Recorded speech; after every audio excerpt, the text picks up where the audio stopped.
Brigitte, want to do some shots? Shots? Hey, I have a great idea. I made this elderberry extract. It's really good for your immune system. We could pour it in these shot glasses, and even to make it a more powerful immune tonic, we'll add a drop of On Guard to each one.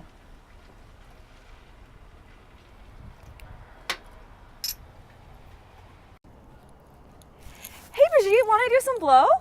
Blow? Oh! You know what? Chewing coca leaves is so much better. Using the whole plant is actually high in vitamins and minerals. And if you're really looking to activate your higher states of consciousness, try smelling essential oils. Rosemary is really good for memory rather than destroying yourself. Hey Brigitte, do you want to go have unprotected sex with me and my friends? Dearie, that is so nice of you to want to include me, but sex is a really big commitment. Why don't we go do some partner yoga, and then we can trade sensual massages? I can add some ylang ylang to the massage oil. Hey everyone, welcome to Party Alternatives. My name is Linny Lux. I'm here with Brigitte Mars. And Brigitte is an amazing herbalist and a dear friend of mine. And we're going to talk to you today about different alternatives for partying. We both really love to party, but sometimes the drugs and alcohol can have a toll on your spiritual, your mental, and your physical health. So we're here to share with you our favorite alternatives to your common party drugs. So, parties are great. I love parties. I love to bring good, conscious people together and share good food. I think, having healthy parties, encouraging people to maybe try something different, could be, vegan, gluten-free, wild food, party with a theme is a great idea. I also encourage people bringing their flyers and things that they want to promote. And orange essential oil is wonderful for creating a festive atmosphere. You could diffuse orange essential oil, and it just makes people feel more festive. And of course, a real simple thing to do to share with your friends is, want a hit of orange? I'll have a hit of one of those as well. So, can you tell us a little bit about your book, Brigitte? Well, I wrote this book called Addiction Free Naturally. It's published by Inner Traditions. And, I think that a lot of times we're in a quest for good health, but if we're still hung up on sugar or drugs or alcohol or bad food, that's going to get in the way of good health. And all the herbs and supplements and healthy cooking isn't going to help us with our health conditions if we're drinking too much coffee, for example. Oh yes, caffeine, that's a big one. So, addiction is something that I've definitely dealt with in my life, specifically alcohol. I love to drink, and working in clubs, it's definitely something that's around you all the time. And alcohol is also one of those drugs that it's very hard to escape. It's everywhere. Like, you want to stop doing heroin, just stop hanging out with people who do heroin, right? Well, you don't really get the luxury of not being around alcohol. So some alternatives that I found that I really enjoy is drinking kombucha, which is slightly alcoholic. And this is a fermented tea. This one is a little different than kombucha, but something I really like to do is actually take shots of these things. So it's all about having an alternative and a replacement, because we still want to party, we still want to have a really good time, we still want to sit around the table and take shots together, but doing it with something that makes us feel really good. So something I like to do is to take an herbal tincture, and these two are for people that want to cut back and want to improve their health. If you are in treatment for alcoholism, I wouldn't recommend these two because they do have trace amounts of alcohol. So you can get alcohol-free tinctures. You can get alcohol-free, fizzy, fun beverages. You can make your own. I like to do a little bit of cranberry juice with some sparkling water. That's what I order when I'm out at a concert. Yeah. Add a twist of lime and pretend like you're getting drunk. That's what I always do. Placebo effect works every time. Another thing I like to do is I like to get some strippers together and give them champagne showers. Instead of doing a champagne shower, just get a nice bottle of Martinelli's and they'll never know the difference. Sparkling cider. That's a really fun one. Okay, so the next one. Well, I think in general, if we're struggling with addiction, I think whether it be food or improper relationships or, shopping too much, I really suggest making a list of other ways to reward yourself. I think very often we have this American mantra that says, that you deserve a break today or you don't have time for the pain or whatever. But what are some other ways that you can honor yourself and give yourself a little treat? I know I love aromatherapy baths. I put a few drops of essential oils in the bath. That is so relaxing after a hard day. I also think we'd probably have less addiction in our culture if people did more crafts. Things like working with wood or fiber arts or, crochet or knitting. It doesn't really matter what it is, but creating something of beauty is great for your self-esteem and keeps your hands and mind busy. I think we'd have a lot less dementia in our culture. So a lot of times my friends come over and they bring their crafts with them and we might watch a movie together. I love that. That really reminds me of creating an environment that you don't have to get drunk to have fun in. So choosing parties that it's not just about getting intoxicated. There's something else. We're listening to music. We're dancing. We're playing games. We're doing things that are more than... A lot of times when we go out to bars and clubs and we have parties, the main activity is getting wasted or doing drugs or something like that. And creating an environment that is pleasurable and fun, that you don't have to be wasted to stand it. Not my thing at all. How about having a talent show and really seeing the wonderful things that we can each bring to the table, or, karaoke. And, I think sometimes when we have it very family friendly, it really encourages us to, put on our best behavior because, hey, the kids are watching everything. And what kind of example do we want to set for them? I think what Brigitte is hinting at is that we should all have bounce castles instead of kegs at our parties.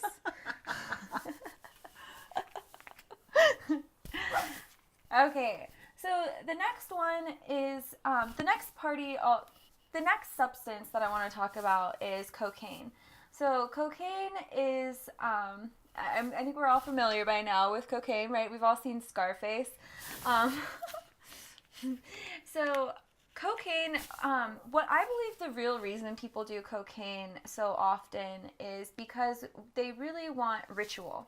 We really lack ritual in our culture. So when we do cocaine, it's something that's very exclusive. It's something that's very underground, that we can have this fun secret and we can have a ritual. We have to go to the bathroom and cut it up and make it all nice. And so I think that has a lot to do with why we do cocaine. And but the actual coca plant, maybe Brigitte, you can say a little bit more about the coca plant of where it comes from. South America, coca is actually used in ceremony. It's used as an offering. People make offerings to Mama Coca before going on journeys or before important events. We have a saying here in Boulder: cocaine is nature's way of telling you you're making too much money. And the coca leaf itself is a wonderful plant. It's actually very high in protein and calcium and potassium. It helps with altitude sickness. It helps to curb appetite and gives people more energy. So I think I agree with all the things you're saying about the little secret ritual. But again, you could use some essential oils that you share with your friends. I like to think of things that are stimulating to consciousness. This is frankincense, but I think of lime, lemon, wintergreen. You pass that around and you can have a little circle and you don't even have to go in the bathroom to do it. And cacao is also amazing cocaine alternative, as it is very stimulating and it does give you that euphoric feeling without the super high rush, and then you get the super strong crash right after. And that's also something we can do as ritual. That's something that has been traditionally used in ritual for a very long time. And it really does create a psychedelic effect when you have large amounts of coca. They sound Cacao. similar. Cacao and coca. They both coca sound and similar. cacao. I can't even tell the difference. Cacao is unprocessed chocolate, and rather than chocolate that has oil and sugar added to it. And then coca is the coca plant that is what is refined and turned into cocaine. I also want to say that when we refine substances, it really increases the potential for addiction. So using a plant that is high in nutrients has a much lower potential for addiction, but when we turn it into a white crystalline powder, that is a big difference between herbal medicine, turning them into pharmaceuticals, and you get rid of the nutrients, you might be bringing in substance abuse. Yeah, absolutely. And you're really losing the benefits of the plant as well when we refine them to that level. The next substance is tobacco. So what are some alternatives that we have for tobacco? I also really enjoy smoking. But tobacco can be very addictive, and once again, we're really interested in the ritual. So an alternative that you can have the same ritual, the same bonding experience with friends. I know I love to call up my friends and be like, let's have a smoke. Or when you're at a party, it's so nice to go outside and have a smoke, and it's something that you can do with someone it's very connecting, it's very social. So instead of doing tobacco and like a processed cigarette with tons of chemicals added to it, you can make your own smoking blends. And lots of herb shops have their own pre-mixed smoking blends, and you can create some really amazing flavors. And there are herbs that you can smoke that do give a euphoric feeling as well that are completely legal. Damiana is one that's really relaxing and feels really great. And kind of sensual too. And so sharing Damiana smoke with your beloved, whether it be in a water pipe or in a joint. But the Native Americans smoke some 50 different herbs, and we seem to latch on to the most harmful and the most addictive. So mullein is another one. Doctors actually used to recommend mullein cigarettes for patients with asthma until about 1900. So my book, Addiction Free Naturally, talks about all kinds of herbs that could be smoked. If you're trying to quit smoking, inhaling through a cinnamon stick. Because really, I think what really smoking is about is breathing deeply. And I know I used to be a cigarette smoker as a teenager, and I realized it shouldn't be so hard to climb the stairs when you're 17. And I just started doing yoga breathing. Every time I felt like I needed a cigarette, I would just do, pranayama, deep inhalations with your stomach poofing out, and then exhale and bring your stomach in. Smelling essential oils.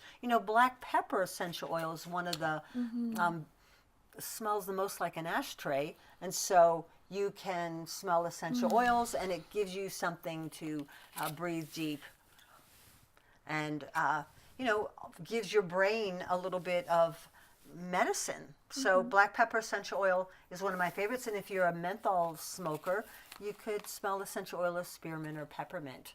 Yeah. Black pepper on the bottoms of your feet, correct?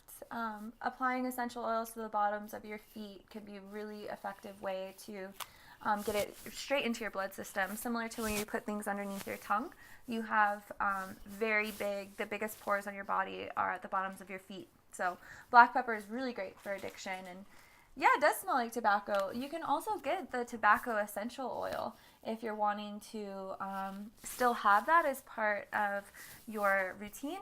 You can still use that. But here's some herbs that we can use and make a smoking blend out of. We have some mugwort. Lobelia. You would just use this in very small amounts, but lobelia actually contains an alkaloid called lobeline, which mimics the effects of tobacco. Perfect. So we have mullein, we have mugwort. I love mugwort for magical purposes, for increasing awareness, increasing dreams, divination, yeah. Divination. Herb of Artemis. Yes. Horehound is good for coughs. Horehound, gotta love that, being the type of woman of the night I am. This is spelled with an H, not a W. and coltsfoot. So these are just some herbs that you can smoke. Always do your research before smoking herbs. You want to make sure that they're safe to smoke. And reducing harm might be smoking in a water pipe.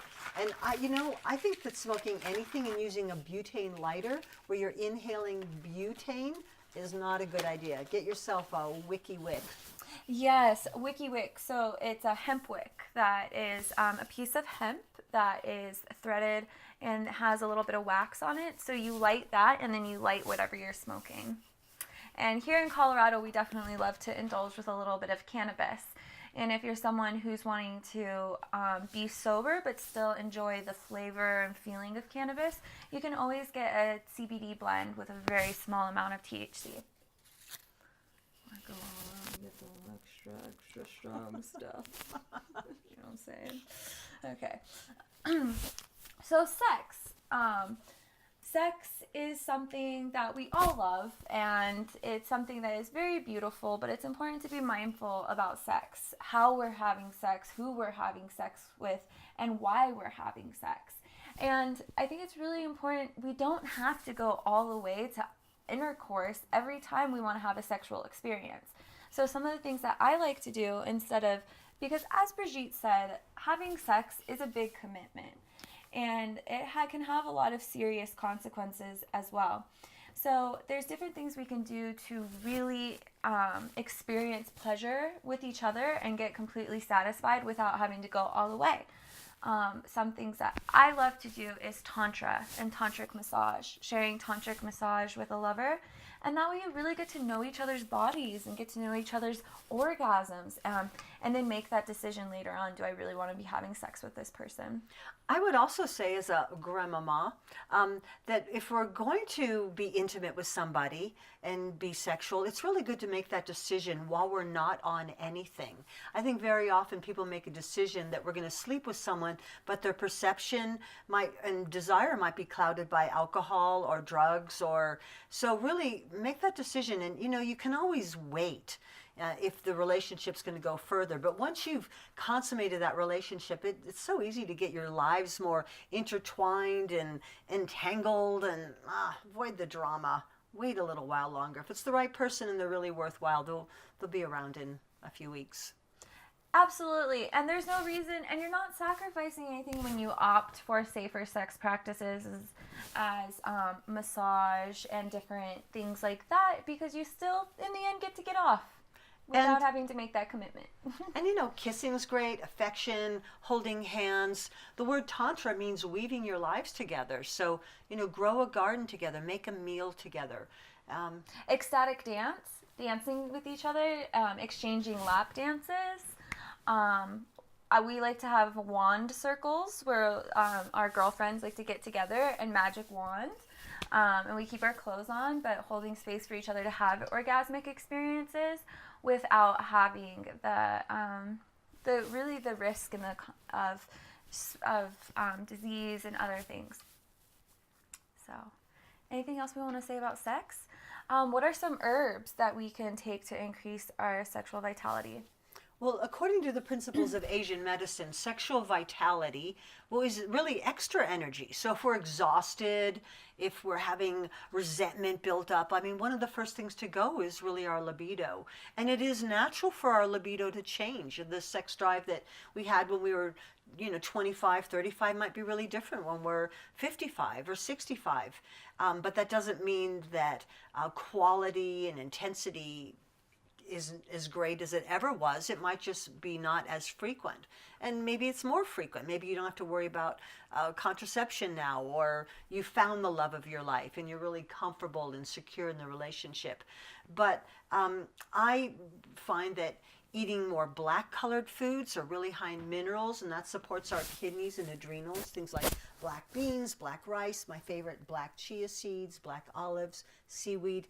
And of course, things that the ancients call love potions many years ago, like cinnamon and cardamom and garlic and ginger. We could say those are all aphrodisiacs. And I would add to that list some herbs that aren't used in cooking so much, but maybe in tincture, like ginseng or horny goatweed, epimedium, or perhaps Tribulus terrestris, or even maca. So visit your local natural food store, and you don't have to reinvent the wheel. You can buy yourself a libido tonic for men and for women and share it with your beloved and spice up your life. I love that. Another thing we want to talk about before we stop talking about sex is right now BDSM is very popular. It's somewhat trending, I would say. And a fun herbal way to experience BDSM is to play with nettles. So nettles have a stinging property, and it is called, what is the? Urtication. Urtication, yes. So, and you can do it to me if you want. They have little tiny fine hairs on them, and it's not harmful. It doesn't leave splinters in you. It actually injects acetylcholine, and it injects salicylic acid. It's a great remedy for arthritis. And you know, naughty girl. It used to be used as a remedy for erectile dysfunction because nothing like a little urtication to get blood flow to the lingam or to the yoni. It's intense. Okay. You can also sting parts of your body where you want to increase circulation, like the thighs and the buttocks. Maybe you're trying to, trim down and firm up. It's totally safe, and it's painful though. It is painful, yeah. Well, if your lover does let you sting them and it hurts, you might have to kiss it and make it better. Oh. So definitely a fun thing to play with.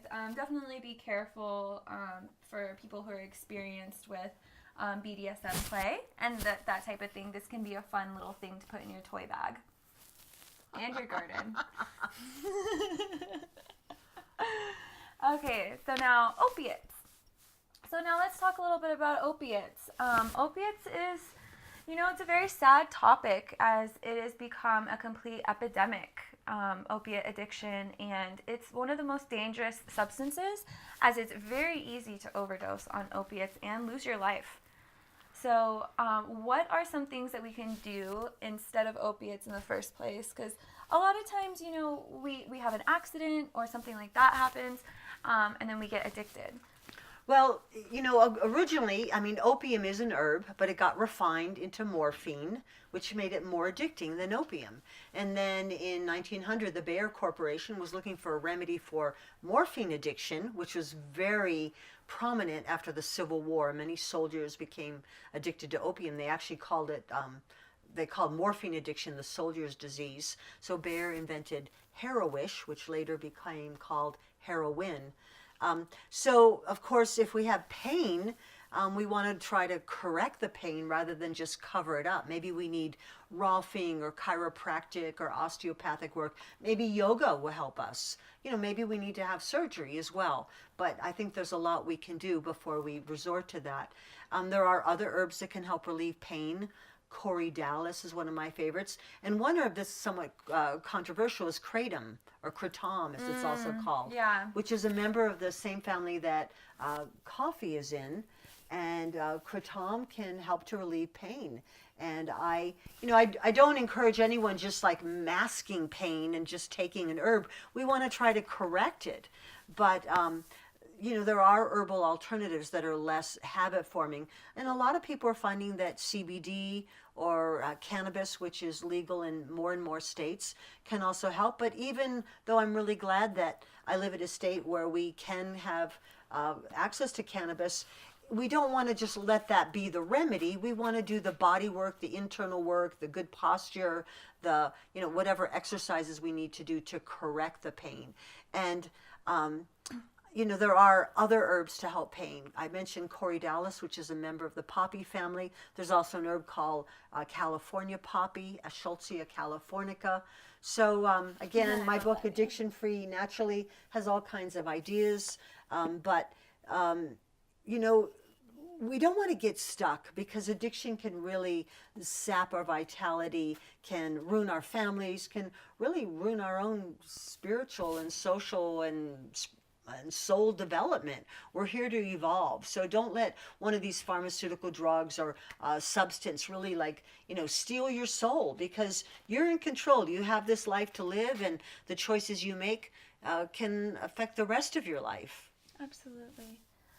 And if you're someone who takes opiates recreationally because you enjoy the high, some herbs that you can use is blue lotus. You can get blue lotus in tincture. You can also smoke it, and it does promote a very euphoric feeling. I've had some that's concentrated that is really beautiful, also a powerful aphrodisiac. So you get the relaxation and you get some sensual feelings as well. What are some other herbs that we can do just for if we're someone who enjoys the high? Well, you might try kava kava, which is used as ritual in many parts of the world, Fiji and Tonga, for example, Hawaii, the Philippines. Bula! Right? That's what they say. Yeah, kava kava, Piper methysticum. It's often drunk as a ritual. It does make you feel very relaxed. It can help relieve pain. It's euphoric. And kava kava is really awesome because there's tons of kava bars. So instead of going out to a bar, try to find a local kava bar in your area, and you can get that same type of atmosphere without all the alcohol. And kava bars often have different herbal tinctures and things that you can add. It is important to note to not drive on kava or drink with if you have been drinking alcohol. But if you go to a kava bar, they'll explain everything to you. Don't get stuck on one or two herbs. Learn to explore the joys of herbs, the joys of essential oils that we can. Oh, look, she has a little nettle rash there. Mm-hmm. Yep. This is the herbalist initiation right here. Brigitte, you don't even get this anymore, do you?